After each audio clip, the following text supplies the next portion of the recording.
Okay, so today I wanted to talk about anti Semitism, misogyny, violence, and Trump. All these things we've talked about a little bit before. I caught an article from Think Progress today. It's about headline here is it's no coincidence the synagogue shooter posted about the red pill movement. They bring in some scholars and things to talk about. There's a connection between misogyny and anti Semitism.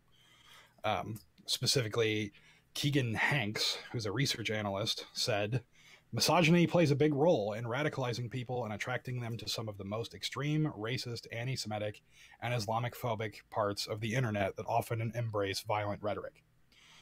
I also read through this article and a couple others, but essentially the point is that these types of hateful beliefs, in general, they're on the rise, but also they're interrelated.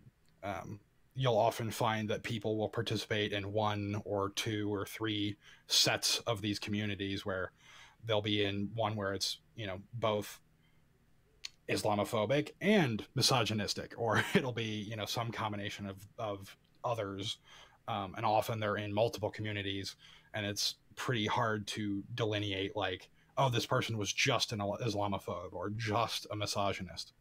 Um, for me personally, when you think about it, it kind of makes a certain sort of sixth sense that these types of things are related.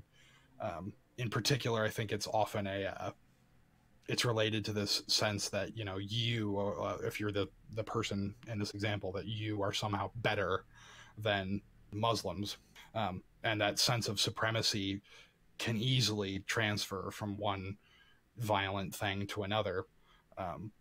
And unfortunately, the research has also shown that these things are increasing in direct proportion to Trump. Uh, Based on studies from years ago compared to now, they're making this conclusion that you can look at his activity and it has a direct influence on this type of belief, this type of behavior. So I found it kind of interesting. You look like you have something you wanted to say. Well, you can finish your remarks. Oh, I was just gonna say I thought it was kind of interesting because the article went and they picked out a lot of these recent, really violent, mass shooters or other instances, and they could show that, oh yeah, on online he was a member of this community and this community, and Mm, they could point to all these different things, but the media often will just say, oh well, he's an anti-Semite. Well, he was an anti-Semite and a misogynist, and and the hate transfers, unfortunately.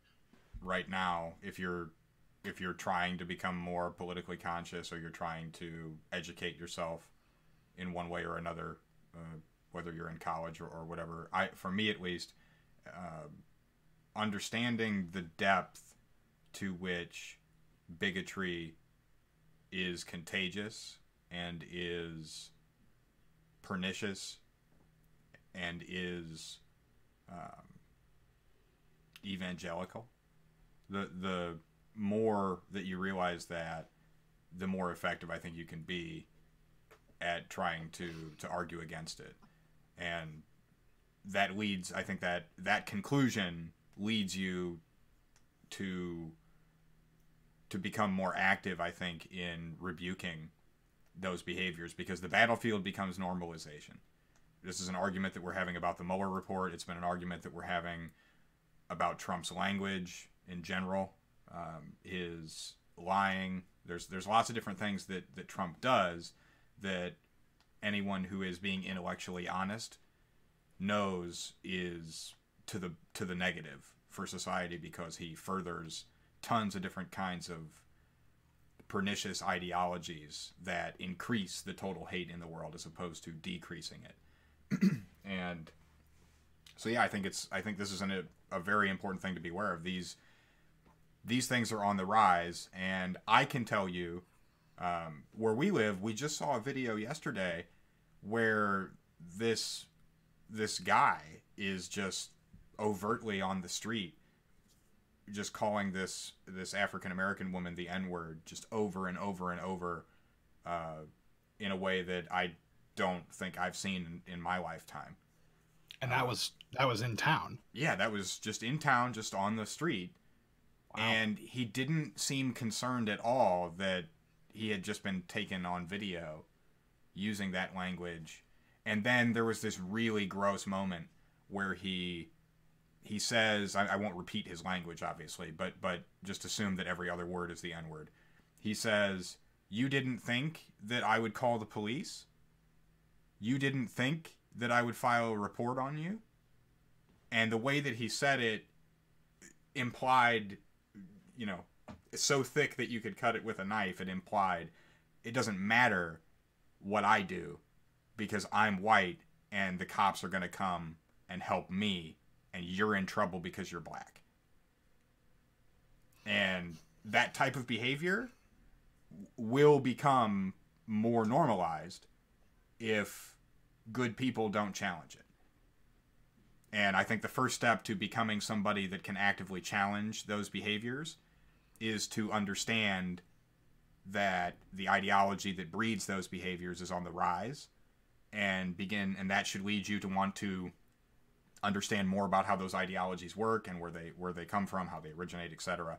And then you can get to where you can be somebody that's actively challenging those things and preventing, to a small degree, the normalization of those behaviors.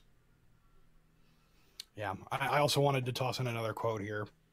Hanks said these social media companies need to start taking misogynist rhetoric seriously, since so much of it is tinged with violence and poses the same violent threat as white supremacist online content. We're already seeing some pushback on Facebook and other platforms where they're eliminating, neo-Nazis, white supremacy, things of that nature. The problem is, I read a story the other day, when they try and remove algorithmically white supremacy and nationalism, it actually catches a bunch of the Republicans. I saw that too, and I laughed because it's funny, but it's sad because it's real. Well, yeah. We've said on the channel, or I don't want to say we, I have said on the channel, and I'll say again, increasingly I'm convinced that saying things like neo-Nazism, white supremacy, racism, these things, saying that they have taken over the Republican Party is not an exaggeration. Yeah. I was looking towards the kind of the social media bent of it in general, and that while they are trying to remove these things and the platforms are trying to do something because they're getting pushback, ultimately, that's only one face of it. That's only one part of the whole problem. And I guess for me, I'm coming to believe that it's really this ideology of I'm better than you, whether it's because I'm male, I'm white, I'm woman, I'm rich, I'm Republican, I'm whatever.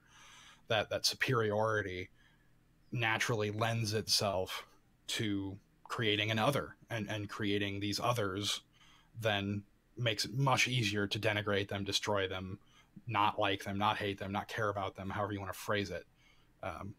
You and I have talked about Martha Nussbaum and her extending your circle of care. I think it's absolutely, that's this. So when you're on these platforms and you see these people, it's not as simple as oh, well, why didn't Facebook remove them? They need to be opposed. They need more voices coming in and saying, you're not right. This is wrong.